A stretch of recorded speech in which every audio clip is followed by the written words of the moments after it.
G'day, I'm Kama. And I'm Blowy. It's the Kama and Blowy Show. Kama and Blowy, Kama and Blowy, walking and talking. Kama and Blowy, Kama and Blowy. Hello and welcome to the Kama and Blowy Show, video or podcast. Blowy, how you doing, mate? I'm good, mate. I'm here today in Carlton Gardens to start off with a little duck here, Stuart the duck, and it looks like it's going to turn into a beautiful day. There's a big cloud covering the city, but it's just lifted off and we got blue skies underneath it, so I'm very good. What about you, Kama? Yeah, I mean, it's beautiful weather here today. We had a good day yesterday, but it's rainy season here, so it's been raining most of the time, which means everything's nice and green. I'm here at this place that I've started twice before, the place with the berms where you can see my rollerblade marks on the side of the concrete transition on the side of the road. They're going to probably put a plaque on that one day, and it'll say David Douglas Stewart Jr. III skated here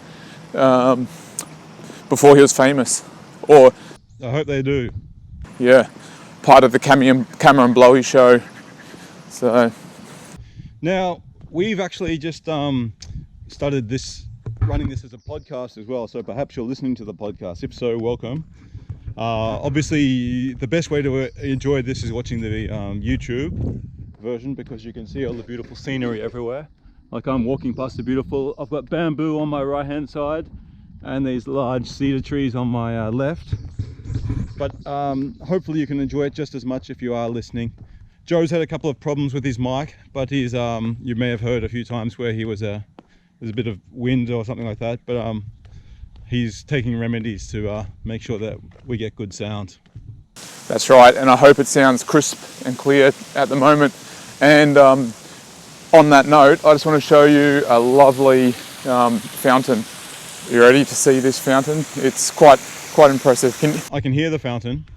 Yeah, well, here it is. Look at that. It's beautiful. It's got a platypus on the top that is squirting out water. It's got some goannas or something maybe as well. And it's also got some like little babies with their baked beans hanging out. Well, I don't have anything that interesting, but I'm going past one of those mirrors that you see everywhere in Japan with the orange linings, and these mirrors are on the side of the road everywhere, and without them, like, they really help, like when you're going around corners, just because there are so many blind spots when you're driving here. I've only actually just started driving in Japan since I've moved here to Kagoshima. Before that, I think I drove once in Japan, but yeah, the roads here are very narrow, and it's a completely different experience. Do you remember taking photos of those mirrors when we first went to Japan? I remember taking lots of photos of my reflection in them, and I thought they were cool. Yeah, well, I mean, at the moment as well, we have GoPros and things like that, so it's easy to get a like wide angle image. But back in the day, like having a wide angle lens was like prohibitively expensive, and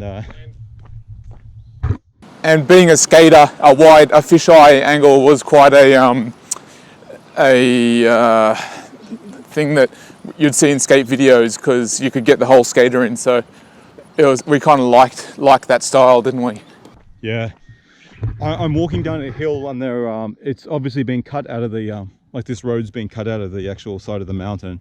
They've got big berms, but it looks like someone's just got a brush cutter and cut the sides away, because it's looking a bit cleaner than normal. Yeah.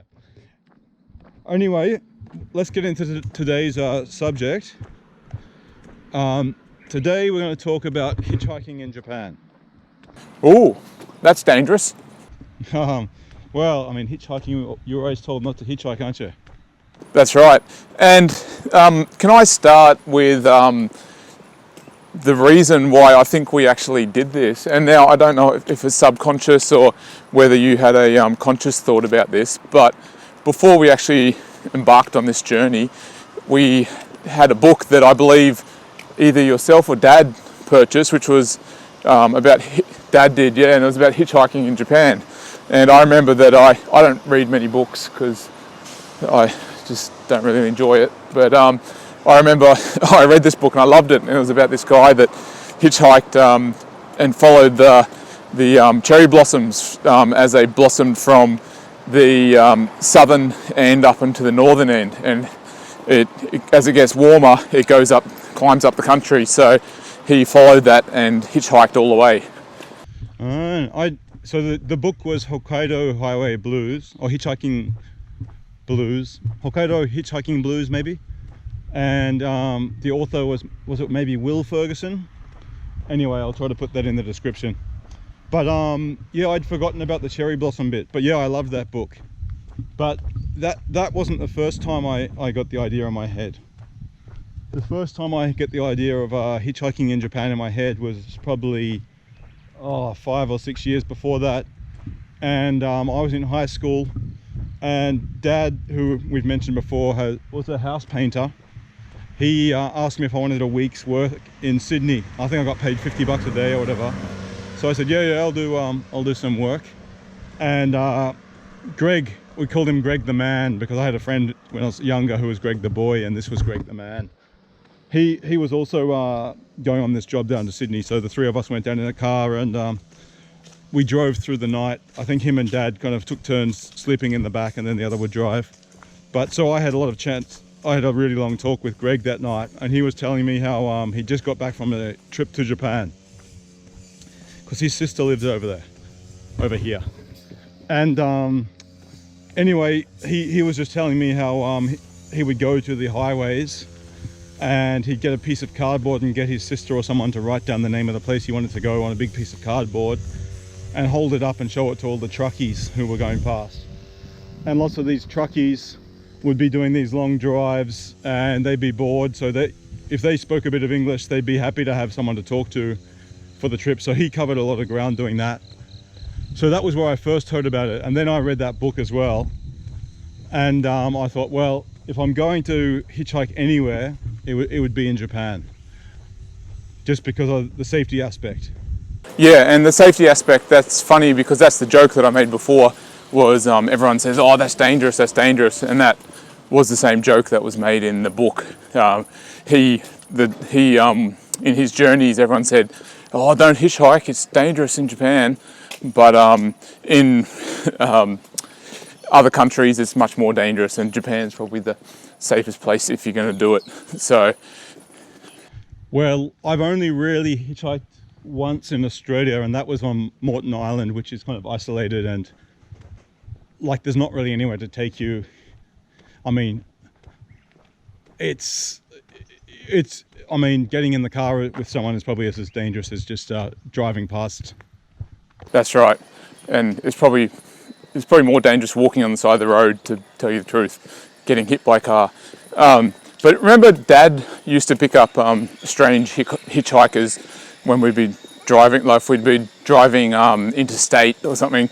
Dad would see some hitchhiker and he'd pick them up and have a conversation with them.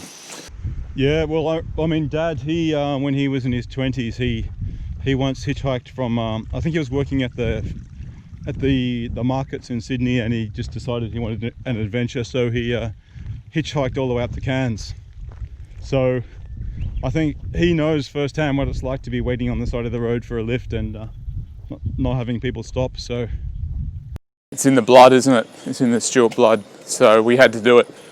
The reason we were doing it was we bought these tickets that we've spoken about in a previous episode called the Seishon Juhachi tickets, which is like a youth 18 ticket, but it gives you a certain number of days where you can travel. They don't have to be in a row, but we'd used, I think, 2 of those tickets, and so we said, okay, well, we've used them, we're not going to use all of our train tickets at once, so let's use them, and then we'll have to use one more going back, but let's spend the rest of the time hitchhiking.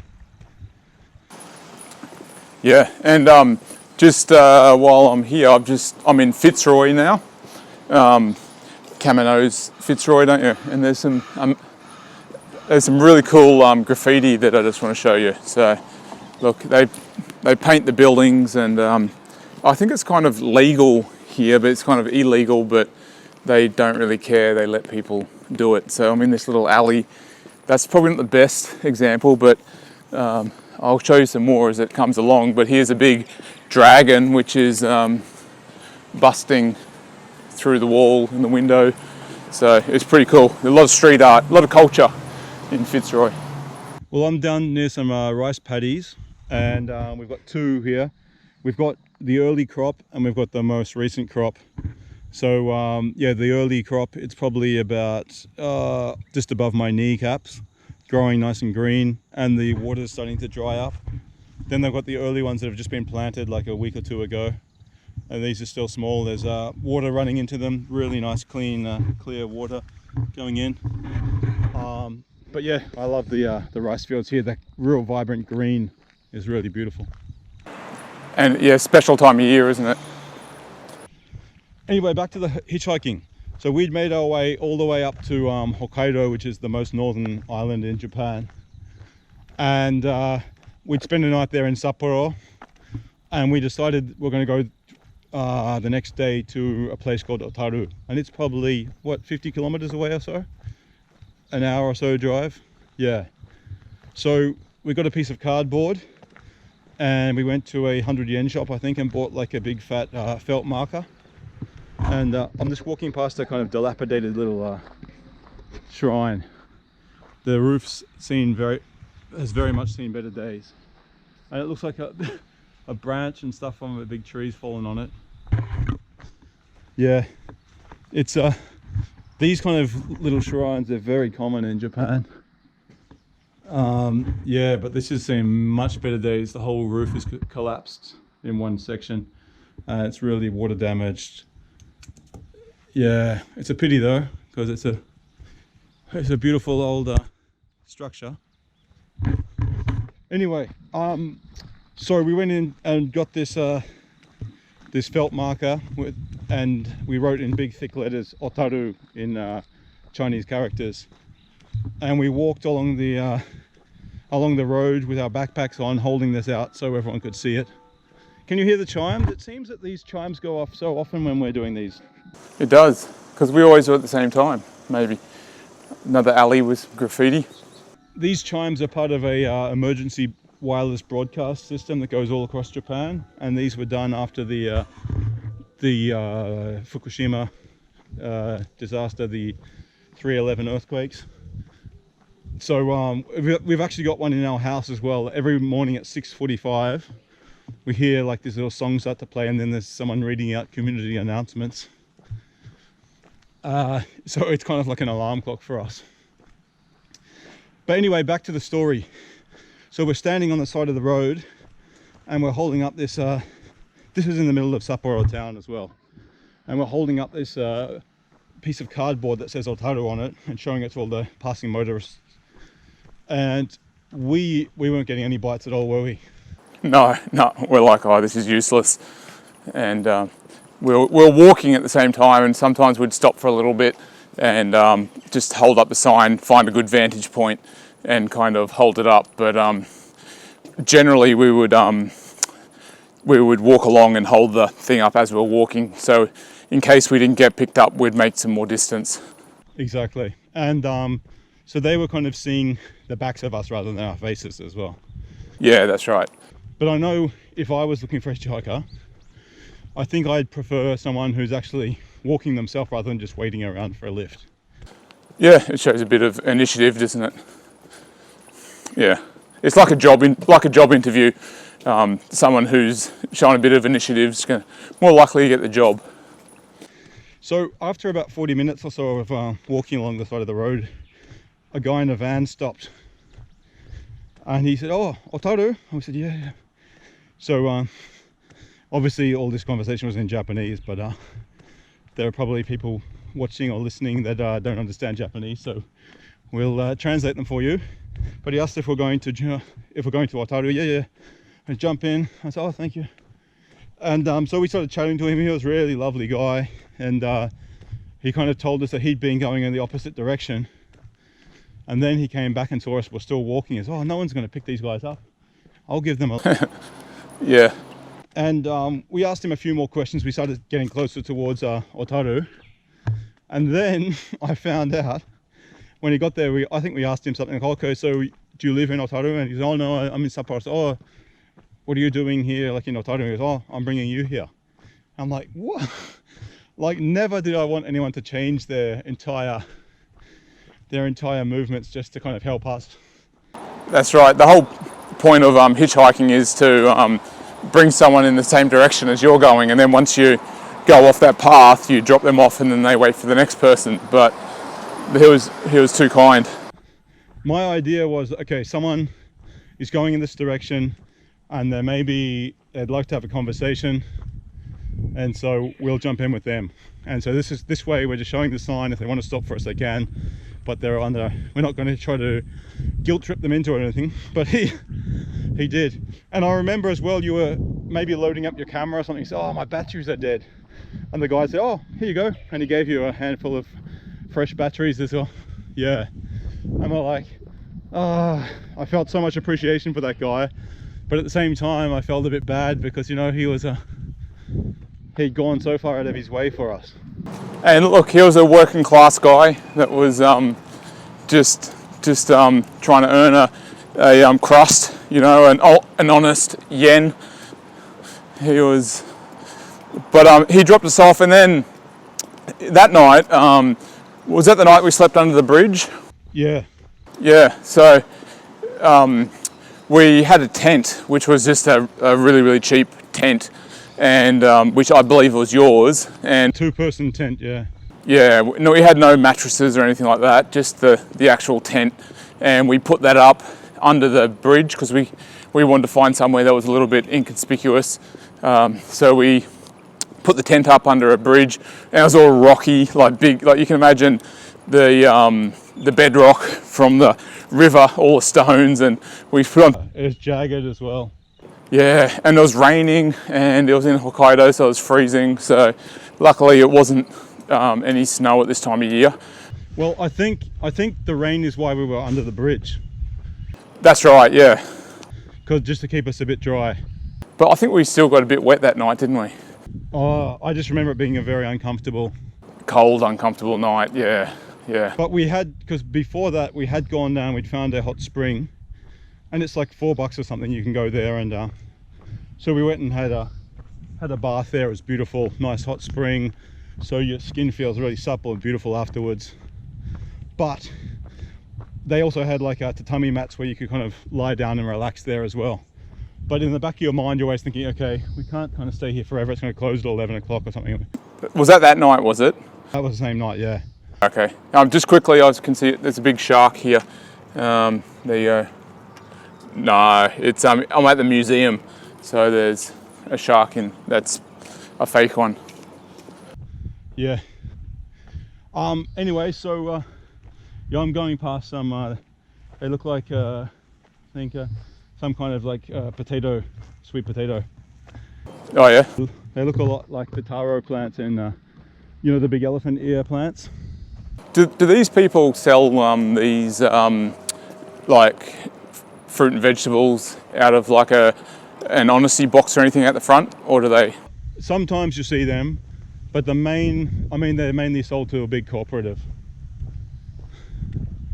Yeah, and then sent off all around the country. Yeah. Yeah, so what was interesting that the next morning when we woke up, we could see a lot better because it wasn't dark anymore. And we realized we'd set up right next to the water police station. Do you remember that? That's right, yeah. Yeah, we're trying to be inconspicuous and yeah, avoid the authorities, but we we camped right next to it. We've got some bonodori happening here, Kama. Yeah, it's I think it's Chinese version though. Yeah, you can see everyone's dancing, getting exercise in the sun. Yeah, lovely. Yeah, so I mean, we were both working, I think, at the time, so we were in a position, if we wanted to stay in a hostel or something. Oh, for sure. Yeah. There's something in my DNA where I just I'm I don't know, it's deep within my DNA, and from all my years as a student. Hey, I'm going past a noisy tractor. I'll let you talk for a second. Oh, thank you. So we really wanted to rough it. That was part of the goal. We wanted to do this trip on the littlest amount of money possible, and that was part of the goal. That's why we brought the tent. We wanted to sleep under the bridge. We wanted to rough it. We wanted to hitchhike. We didn't want to spend any money, and we had some money if we needed it, but yeah, we didn't want to actually spend it. So then we kept hitchhiking. Hokkaido is a separate island to the mainland, which is Honshu. So we had to get to the bottom of Hokkaido and then catch a boat, a barge over to the mainland. So I think that was the next day, wasn't it, Kama? Was getting there. And we had to use our train ticket again. Oh, so we used it for the first time officially, didn't we? Yeah, because we didn't want to use our ticket just to go from Sapporo to Otaru, but we wanted to go to Otaru. So that's why we hitchhiked. But then the next day, I was like, from Otaru to all the way down to Hakodate, we needed to take the train. It was a pretty solid day of travel as well. Yeah, so we did that, and then we jumped on that boat. But by the time, because our ticket allowed us to take as many trains as we could in a day, but not the real fast express ones. So by the time we got off the boat and landed at Aomori, it was already dark. And can I say something about the boat? Just quickly, it was amazing because the last night we'd slept under a bridge, and the boat went through the night time. So we bought a couple of beverages, alcoholic beverages, and there were two sections in the boat. There was one, the smoking section, and two, the non-smoking. Now, because everyone that goes on this ferry is like a truck drivers, they all smoked. So they were all in the smoking section.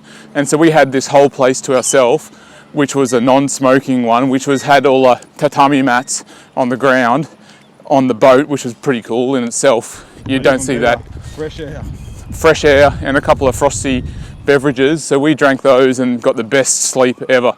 But it was probably about a 3-4 hour boat ride, wasn't it? Or 5. Yeah, so we got a really good sleep. And then when we arrived in Aomori, it was still dark, but because we had that sleep, that really helped, and we're like, oh, let's just keep going.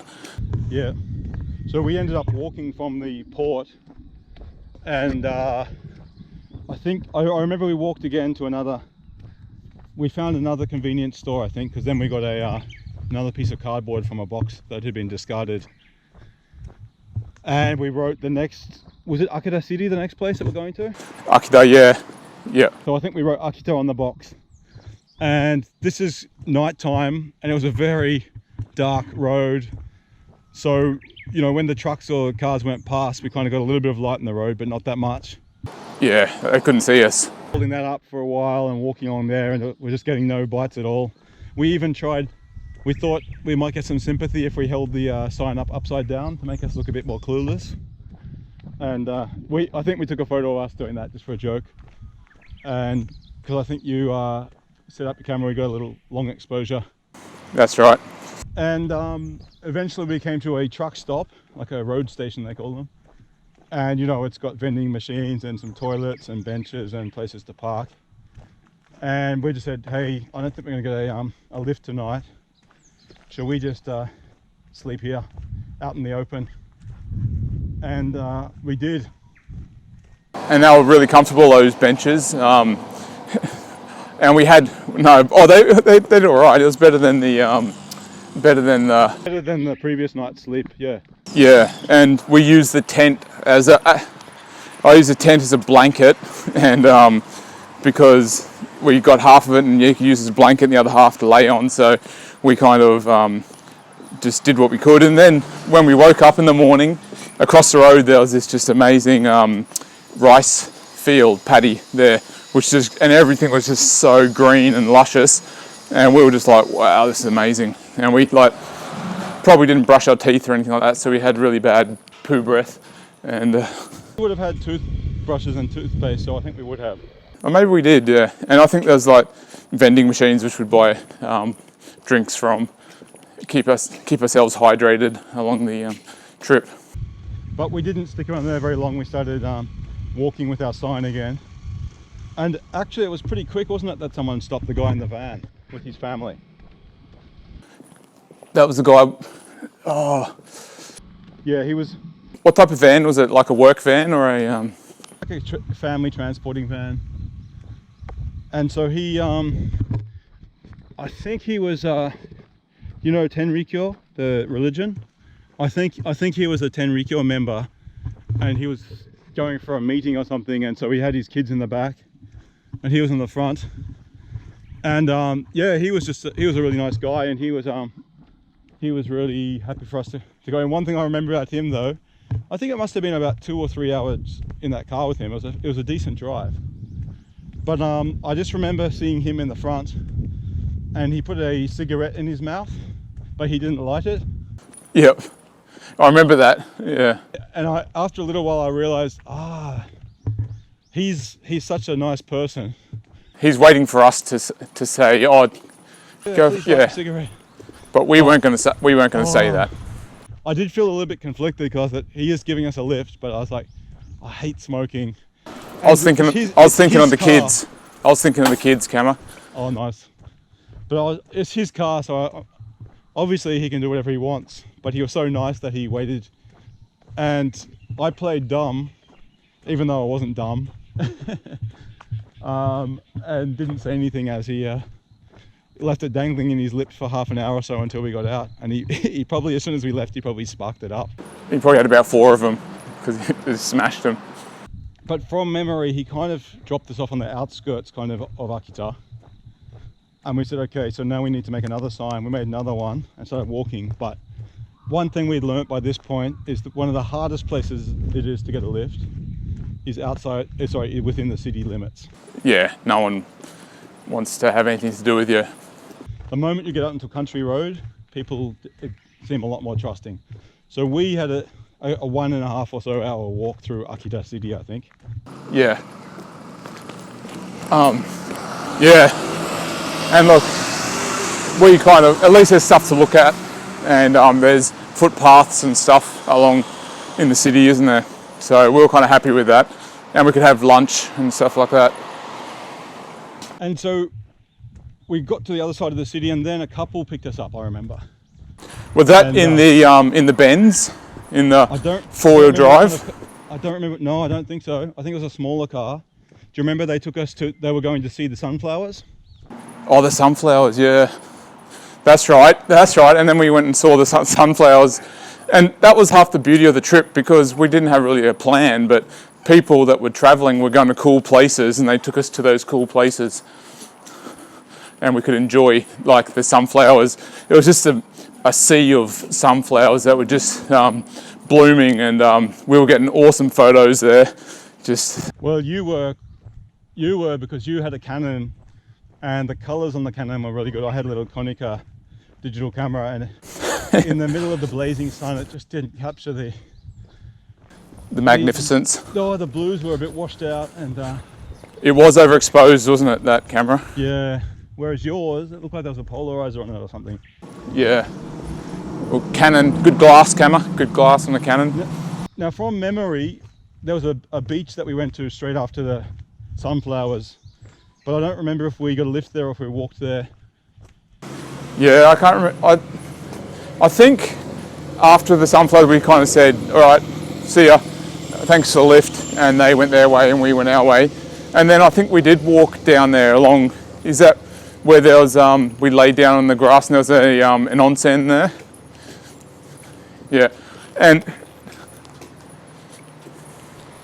and it was perfectly still, like there were no waves as such, and it kind of came up to just below our nipples, and we're just there having a bit of a splash kind of thing, and there were lifeguards, weren't there? Guards went crazy, and they're telling us to come back in, and we were outside the limits and everything, and we're like, surely he's not talking to us, like this is still water, and it's like, it's not even chest height, like surely he's not talking, but they were. I'm like, no, the camera's not us. Look, it's barely hitting my nipples, but Yeah. I think at that stage anyway, we'd been in long enough and I don't think we had sun cream on anyway. So I was like, oh, I don't want to stay in here too long. And we had to keep going anyway. Keep going.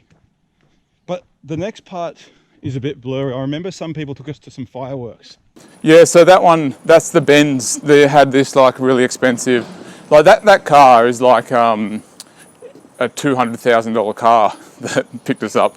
Yeah, it was like a G series Benz, that four-wheel drive, and he picked us up. He's going to the fireworks, and I remember the traffic was atrocious. It was the worst traffic. The guy was getting so angry at the traffic. He was a nice guy, but the traffic was just pissing him off. He was getting like so agitated from the traffic, and like I felt bad.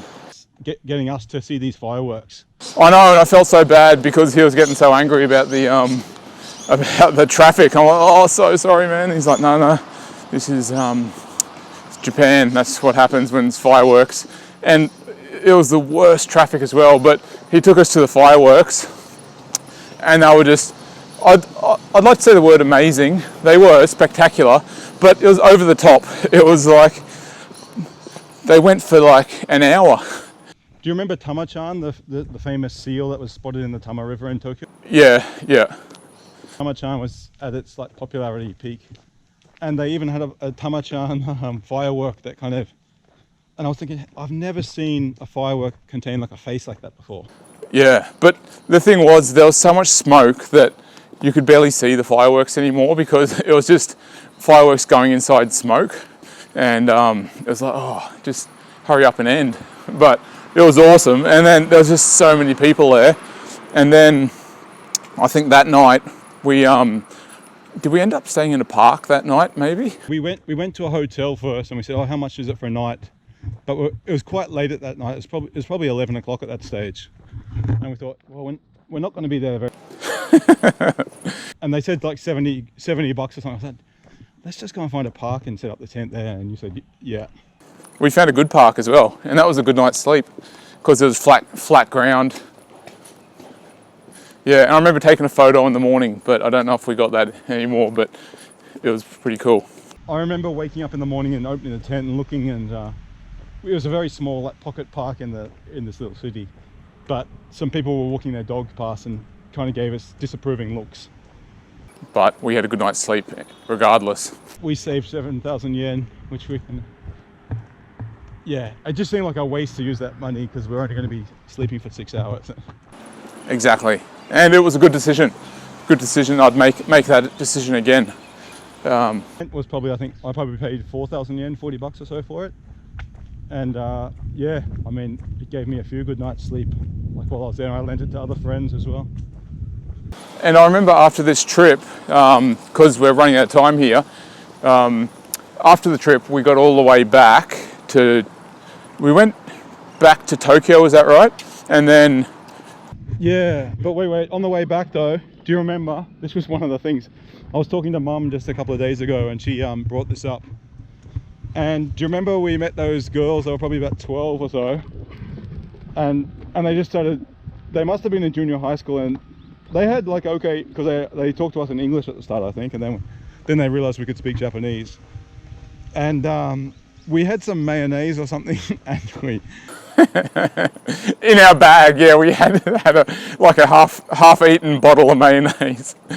And we got our pen that we'd written our hitchhiking like names on it, and we autographed all this stuff. And they were just so happy to receive all these things. Because we're in the country, it was like a rural place, so they don't see many white people, like foreigners, walking down the street. One of our water bottles as well, I remember signing that and handing it over. That's right, yeah. And we got photos with them, remember, as well. And then, remember, we're on the train, and we were talking to these kids, and we said, oh, this is David Beckham. And they go, is it really? Yeah. Oh, wow, it's David Beckham. And then they got so excited. But even though you don't look anything like him, they didn't really matter. That's right, because David Beckham was at his peak as well at that stage. He was, yeah. He was pretty famous over there, wasn't he? Yeah. But that was a great trip. Like, we met so many we met just so many regular people, and because that's one thing about travel, sometimes I like doing it by myself. I find I talk to a lot more people, but just the two of us, and because we both speak Japanese, obviously we could connect with people, and we had lots of great chat. I mean, there were places like in Akita, I really found it hard. I remember that guy in the van who gave us a lift. I found it really hard to understand what he was saying. Oh, thick accent from rural dialect. Was using it was whereas his kids I found were a bit easier to understand. Maybe because they're at school and because they're younger, they weren't just speaking the local dialect. But yeah, one thing that people said as well, and this was in the book. Sorry, just got some cars going past. But one of the things that a few people said to us, these were people who picked us up, was, oh, nobody picks up hitchhikers in Japan. And I'm like, yeah, but you did. Yeah, you just did, yeah. And they go, yeah, but no one else does. Yeah, you can't hitchhike in Japan. No one will pick you up. But we just did. They did. Someone wrote a book about it. Exactly. Without that book, I don't think I would have... I think that kind of gave me a bit of confidence, but also just the idea, put that idea in my head that, hey, this sounds like a good idea. Yeah, and that was like the cheapest holiday we had, but one of the best, it was tough, but it was so much fun. So you don't need a lot of money to go on a holiday. That's the moral of this story. Okay, well, I think that's a nice place to end it. So thanks for hanging out with us again. Yeah, and let us know your comments whether you like it. And remember, we're on the we're actually on Spotify now as well, as you should be able to find us on all good podcast places wherever you listen to them. So we'll see you next week. See you, Kama. See ya. Let's punch the camera.